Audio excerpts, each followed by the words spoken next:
I'm Sarah Wilson and you're listening to the Roots and All podcast. I'm here to help you get growing. Join me as I explore everything plant related both indoors and out and provide the information you need to create your perfect green environment. Hello and welcome to this episode of the podcast. I hope you're all staying safe and well. In the spirit of supporting independent nurseries who are still delivering to customers, this episode I am delighted to give a shout out to Johnson's Sweet Peas. They're a small family-run nursery based in Kent where they grow all their own seeds. The nursery is not open to the public, but they sell online and usually at plant fairs in the southeast. They have an extensive breeding programme, and Philip Johnson has been growing sweet peas for over 40 years. These days he's heavily involved with the RHS Herbaceous Committee. He's the chair of the National Sweet Pea Society. He still manages to find time to answer queries and offer advice. You can order from their website, www.johnsonsweetpeas.co.uk, where you'll find growing advice, seeds and young plants for sale. Thank you to Johnson's for the amazing work you do with sweet peas, which long-time listeners will know is the one flower I can't live without in my garden each year. And a massive thank you to you if you go to their website and support them at this difficult time. So on to the interview, and this week I'm speaking to butterfly expert Peter Eeles. If you're interested in encouraging more butterflies into your garden and you'd like to know what plants to grow to encourage them, we discuss how you can be a better gardener for butterflies, and it doesn't stop at growing some buddleia. Peter is the author of the book Life Cycles of British and Irish Butterflies, which he describes as taking 2 years to write, 20 years to obtain the photos needed, and a lifetime of study.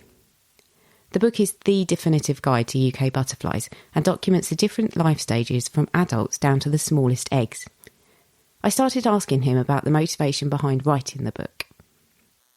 Yeah, that's a good question. So I think I'll probably have to start with by explaining the inspiration, and then I'll discuss the motivation, because the motivation evolved as a result of having that inspiration. And the inspiration comes from a guy called Frederick Frohawk, who wrote a fairly well-known set of volumes which he published in a book called The Natural History of British Butterflies, which came out in 1924, which sounds a very long time ago, but it's been the only book that's covered all of the British butterflies, all of the different stages, and importantly, something called all of the larval instars. So as we know, every butterfly goes through 4 stages in its development, from an egg to a caterpillar to a chrysalis and then the adult.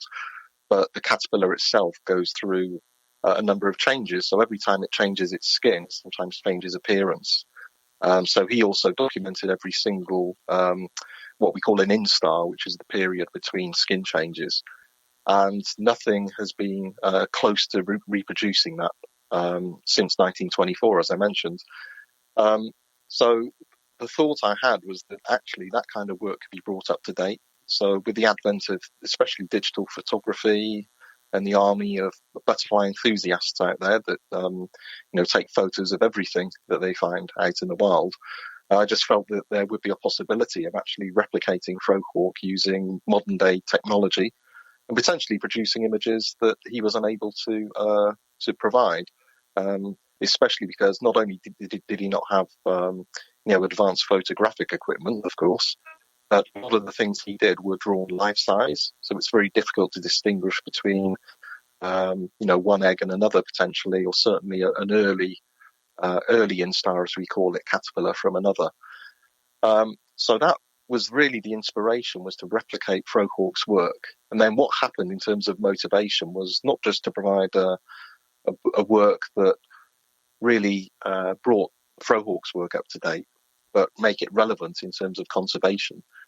So I read various conservation papers which have been produced by scientists who were studying certain species, and their work really relies on the correct identification of the butterflies, their immature stages, so the egg, the caterpillar and the chrysalis, and each of these larval instars, as they're called. And I thought anything that could contribute in some way, some small way, to helping with that identification would ultimately go on to help conservation efforts. So you can only conserve what you identify, really, and recognise, and therefore, something that would help with that, I felt would be useful. And that's really the motivation for the book. Brilliant. Yeah, there is a bit of a dearth of literature out there. Specifically for me as a gardener, I do find that it's hard to actually get books that actually work for me as a layperson, but also that really describe what there is. But I guess there's such a huge kind of range of different insects that it's actually hard to catalogue them all. But I was quite surprised by how many British butterfly species there are. Can you tell us how many there are? Yeah, sure. Well, if we talk about the resident species and what we call regular migrants, then there are 59. So a couple of the regular migrants are things like red admiral, painted lady. So there was quite an influx last year. And even some of our resident species are supplemented with migrants. So even the cabbage whites that we see in our gardens, so the large white and the small whites, as they're more correctly known, actually come over as migrants as well. So our poor allotment holders are inundated with these cabbage whites, both from residents and migrants when they come in. So in terms of the number of species, and what I've focused on for the book were those 59 residents and regular migrants. But we do have rare migrants that sometimes come in as well, and they're coming over from the continent. So species like the long-tailed blue, which is being seen on the south coast, especially in places like Hampshire and Sussex, we know that they've actually managed to get across the channel. They've laid eggs, they've bred. Unfortunately, with the fairly cool winters that we have, they're not as cold as they used to be. It does appear that those migrants aren't able to survive our winters still. But who knows, over time with climate change, that may increase the number to, more than the 59 that we currently consider residents or regular migrants. And then, of course, we have very, very, very rare migrants. So there are species like the Camberwell beauty, a scarce tortoiseshell, which sometimes turn up on our shores. And we also have a few extinctions as well, so we don't tend to include those in the list of things that we're looking at in this day and age. But there are species like the large copper and Mazarine blue, which were once found in Britain, but are no longer found here. So the 59 species. Then, of course, if you multiply that up if you're interested in butterflies, it's not just the adults that we're necessarily looking for. Every butterfly has got 4 stages. So the egg, the caterpillar, the chrysalis, and the adult. So if you multiply those two numbers together, so the 59 times the 4 stages, then we're talking about 236 things that you could be interested in finding. And a lot of butterfly recorders are. So, we will go out into the field, as it were, and see what we can find. And then if you add, so I mentioned the larval instars earlier, and the focus of the book I've written, you'll just have to take it from me. If you add all of those instars to the total, then you actually end up with around about 460 subjects of interest. And that's really what makes the book fairly unique, is that it covers all of those different subjects with, photos and descriptions and so on and so on. So it's kind of been a lifelong labour of love, I suppose, but a life's work finally coming to fruition. Yeah, I bet. Talk about a moving target. I mean, they're not making it easy, are they? They keep changing. They're not. Some people have already asked, so why didn't you include the long-tailed blue and questions like that? And you're absolutely right. Maybe in a few years' time we'll revise the book and include a couple more species that are now considered resident and are breeding on our shores, but it's definitely a moving target. Yeah. Yeah. The ones that are residents, are they overwintering in the UK? Yeah, so all of the residents, it's kind of by definition, they are considered to overwinter, but they don't always overwinter as adults. So we've got a few species that do overwinter as adults, and they're normally the species we see first in the spring. So species like the small tortoiseshell, the peacock, the comma, and now the red admiral and the brimstone, they all overwinter as adults. And like I said, because they are overwintering as adults, as soon as the weather warms up, then they're likely to be the species that we first see during the spring. But every species is overwintering in some stage or other. So some overwinter as eggs, like the white letter hair streak, purple hair streak, and some others. Most overwinter as caterpillars, funnily enough. And it could be, a very young caterpillar that's just come out of the egg, such as in the silver wasp fritillary or the marbled white. Or, so they're very small, they're probably a couple of millimeters long and have to overwinter, at that size. And there are some that overwinter as very mature, fully grown larvae, like the checkered skipper and a few others. And then some overwinter as chrysalises, or pupae, as we sometimes call them. like small whites. The speckled wood butterfly actually is quite interesting because it's the only butterfly in Britain that can overwinter as both a caterpillar and a chrysalis. But what tends to happen in terms of what we see in our gardens is the first butterflies we'll see will be those that overwintered as adults. They'll be followed by those that overwintered as chrysalises, and then they'll be followed by those that overwintered as caterpillars, and finally those that overwintered as eggs. And it's all to do with, the amount of time that they need to develop into the adult stage before they obviously then take flight. And we probably notice them mostly as adults rather than any of the other stages. Right. So they're all here in some shape or form, just not always as adults. And if they're adults overwintering, can you sort of apply a generalisation to where they might be hiding out over the winter? You can actually, because if you look at the species that do overwinter, then a lot of them are looking to hibernate somewhere sheltered and cool. So most of them go into what we call a deep torpor, which is they really do hibernate and go into a very deep sleep is one way of thinking about it. And in order to do that, they find a place such as a log pile, a hollowed out tree, or an outhouse, actually. So at the moment, for example, I've got a small tortoiseshell and 2 peacocks in my garage. They've managed to find their way in there at the end of the summer, and they're sitting there quite happy, waiting for spring to turn up, and then they'll fly off. And in fact, it's possible to go out and look in, things like World War II pillboxes or other buildings that are cool, and you'll sometimes find these species overwintering there. And there are some moths that you'll find doing that as well. There's a herald moth, as it's known, which will also exhibit the same kind of behaviour. But there are some species like the comma and brimstone which tend to be found out, not in those sheltered areas necessarily, but in things like clumps of ivy for a brimstone, or a comma maybe. Just the comma butterfly's got a very distinctive and jagged outline, and it's best camouflaged by sitting maybe on a twig or a branch or something like that, probably still in a sheltered area. But the comma tends to be found in more open areas over the winter. Right, okay. So that, I suppose that brings me a little bit on to habitats. Mm-hmm. And thinking about it from a gardening perspective, it seems from reading your book that a lot of them actually do need quite specific habitats. What are the chances of us recreating any of those in our gardens? Yeah, that's a good question. So you're absolutely right, Sarah. So it really does depend on the species, because every species has particular needs. So, however, having said that, there are some species which you can absolutely support in gardens. Now, unfortunately, one of those species is what some people lump as the cabbage whites. They lump together, so small white and large white. The large white lays its eggs in batches, which is why sometimes for vegetable growers with cabbages and broccoli, cauliflowers and things like that, occasionally you'll see them decimated by caterpillars, and there'd be the caterpillars of the large white, whereas the small white lays its eggs singly, so it tends to do less damage typically. So in terms of creating their habitats, well, yeah, you can just grow a few vegetables, and unfortunately you'll be on the receipt. Yeah, which is an unusual way of thinking about a habitat. But the habitats themselves need to have 2 elements to them, which are, the food plant for the caterpillars, but also nectar sources for the adults, because most butterflies do need nectar in order to feed up and reproduce and what have you.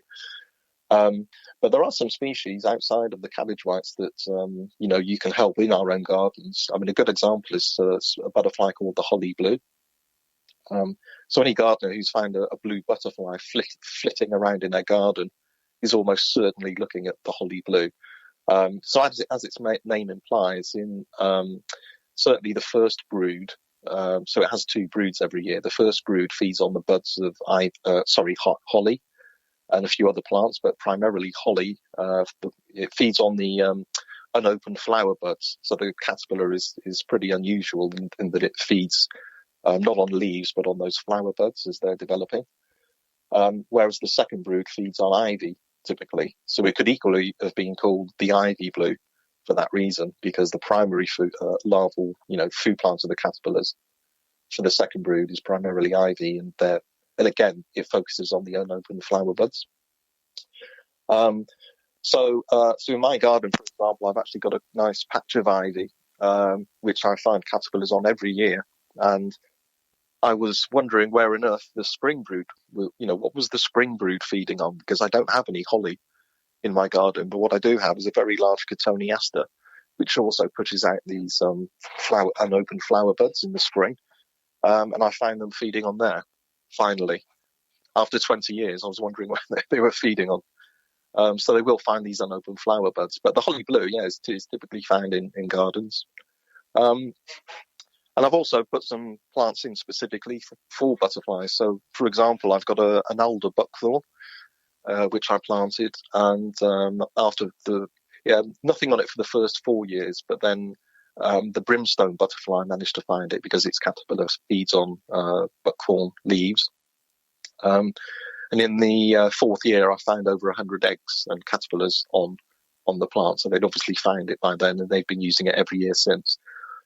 So when I think about, how can I support butterflies in my garden, it's that combination of providing the food plant for the caterpillars, but also the nectar sources for the adults as well. So there are various plants in the garden to provide that help to them as well.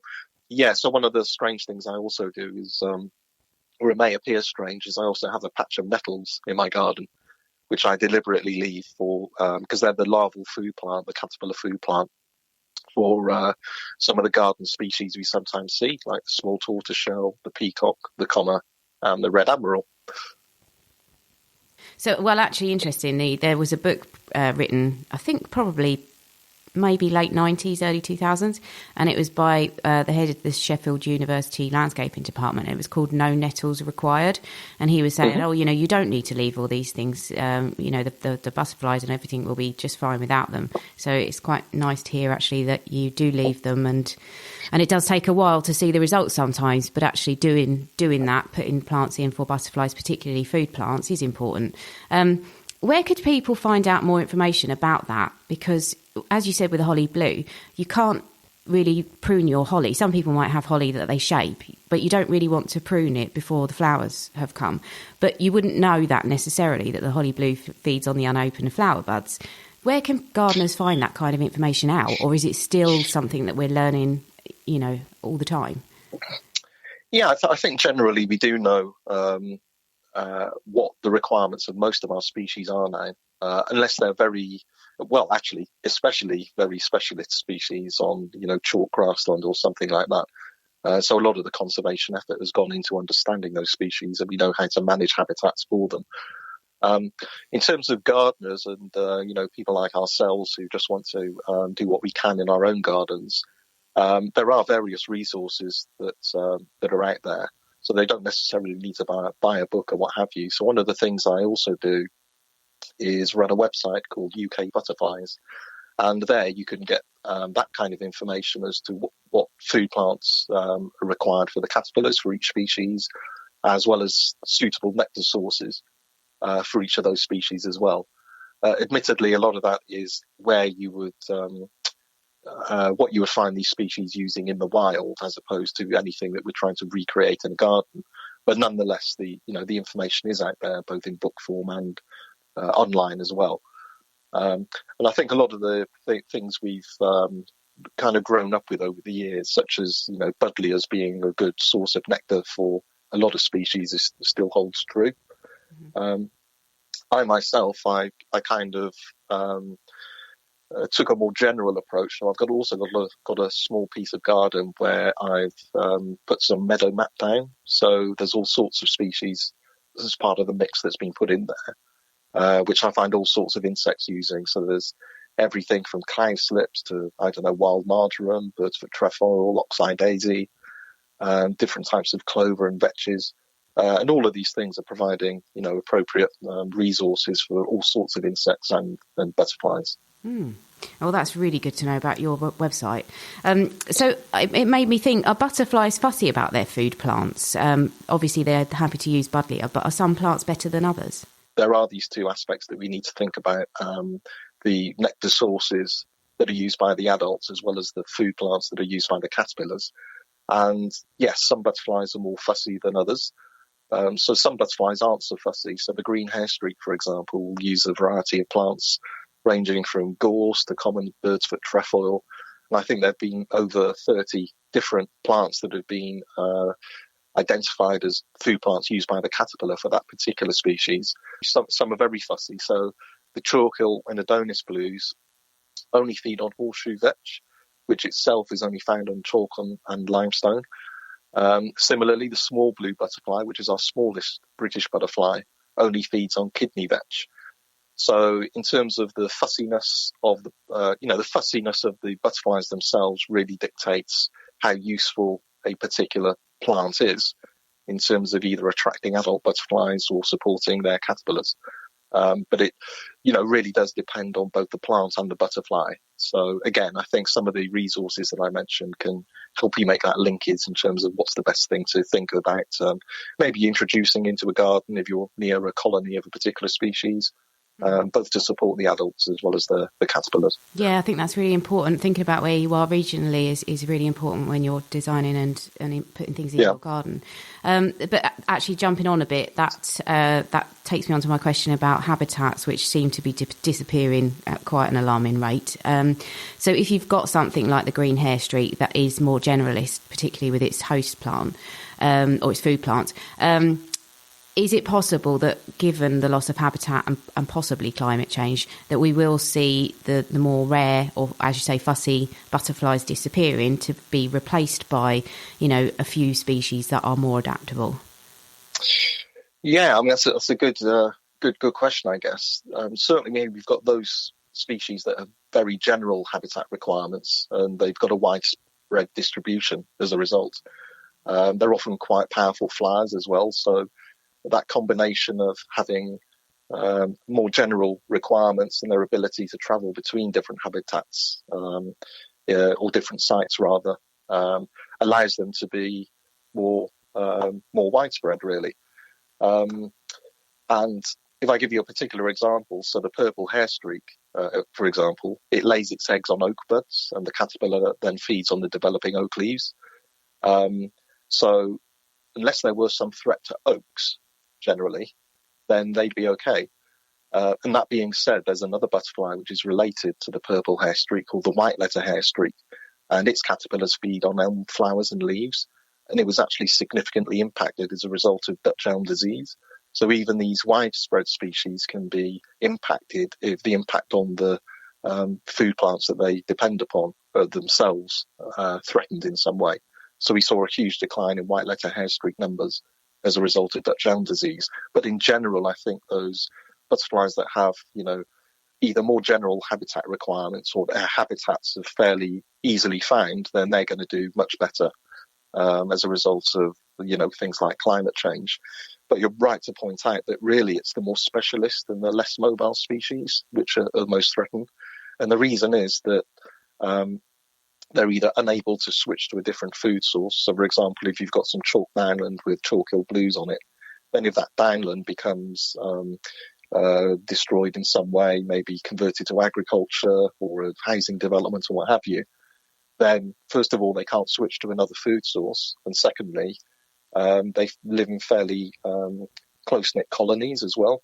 So their ability to find another site within flying range of where they currently fly is sometimes very difficult. So for me, I think these issues of climate change, where habitats become unsuitable, or development for housing or other reasons, or agriculture, are the challenges that our species face, because they find it difficult to move to a nearby habitat. If it's too far away, they simply won't get there. Mm-hmm. So they're the things that we really focus on, are those specialist species from a conservation perspective.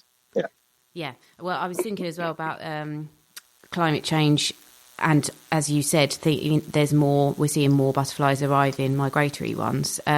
Do we have any invasive species that force our natives out? We don't, fortunately. So that's some good news, I suppose. Yeah, that's interesting as well.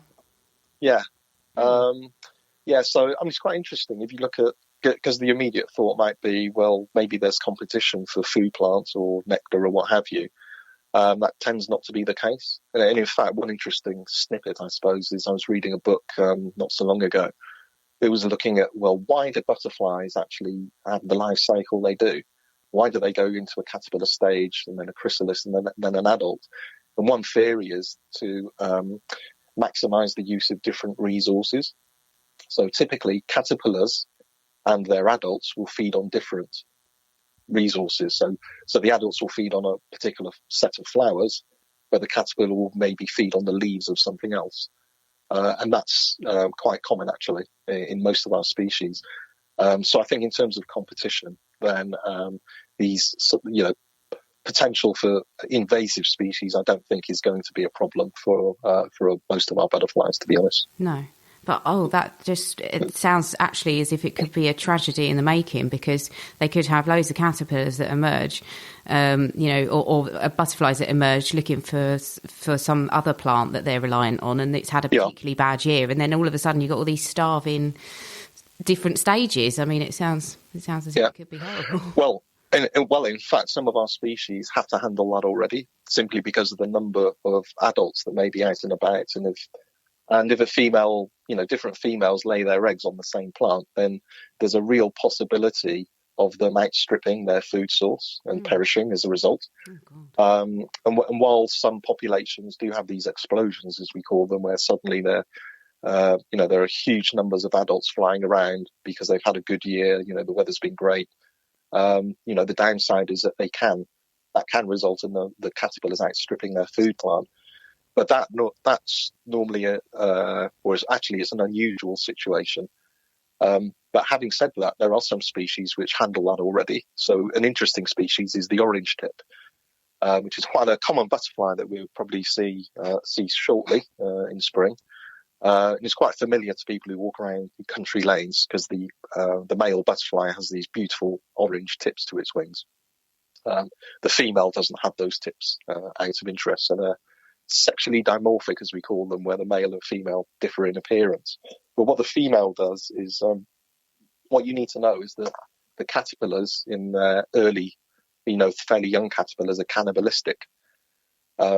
So the reason for that, we think, is that the caterpillars don't outstrip the food plant, because if you have two caterpillars on the food plant and they both are unable to reach adulthood, then nobody wins, as it were. But because they're cannibalistic, then one of those caterpillars would hopefully survive, because the food plant will be diminished to the point that they can't feed up. So they lay their eggs on plants like garlic mustard and cuckoo flower, which again I grow in my garden specifically for orange tips, funnily enough.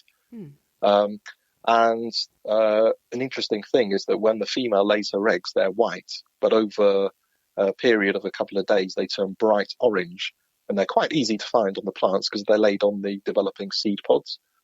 And it's thought that this is a way of indicating to other females that may be thinking of laying on the same plant that there's already an egg there, because it's very, visually, it's very obvious that there's an egg already there, so that they don't lay another egg, which would ultimately result in cannibalism.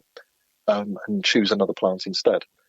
So a lot of our butterflies have evolved to cater for the potential for there being too many caterpillars on a particular plant, and do something about it. Yeah, that's clever. Well, I've got to wrap it up, really, because otherwise I could speak to you all day. I suppose my last two questions are. I don't know if it's as easy as this, but is there a key period that we should avoid cutting back foliage in our gardens, or maybe our meadows or our road verges? Can you apply any kind of general rule to that? Yes, you can. Of course, the challenge is that every butterfly will always be in that habitat, whether it's a garden, a meadow, or a road verge, at any given point in time. It just may not be the adult. It may be an egg. It may be the caterpillar. It may be a chrysalis. So the general advice is not to do everything at once. So a lot of the conservation management and habitat plans that get produced encourage a more rotational system. So don't cut everything at once and rotate the cutting, year on year to different areas, because it could apply to verges or hedgerows. So some of our species, like the black and brown hair streaks lay their eggs on blackthorn. But they lay their eggs often on very young growth, often the growth that gets trimmed away as road verges get cleared and what have you. So the secret is not to do a cut all at once of a given hedgerow, but to rotate it. So maybe you have a 3-year rotation cycle, so different pieces get cut at in different years. Brilliant. And that way, obviously the butterflies have a chance of surviving in the pieces that don't get cut. Yeah. So that's the general rule. Don't do everything at once. Excellent. That's really good advice. And your book, as you say, it must have been a labour of love. It is so detailed, and it's exhaustive, really. I have to ask, what was the most difficult species to photograph and observe? Oh, good question. It's probably the commonest question I get asked. And obviously different species are difficult for different reasons, but if I had to choose one, it would be a butterfly called the mountain ringlet. Its name kind of gives away one of the reasons, which is it's found in fairly remote sites with a certain elevation. The other challenges associated with that particular species is it's got a very short flight period.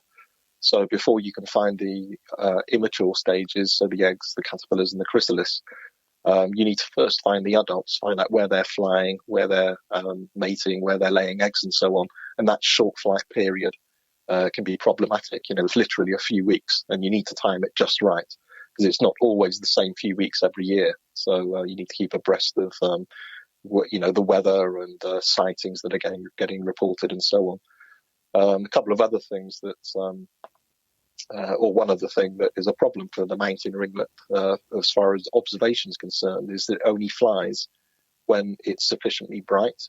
We used to think it required, sunshine, and a lot of the sites that you find it at aren't known for bright sunshine, such as in the Highlands of Scotland or in Cumbria.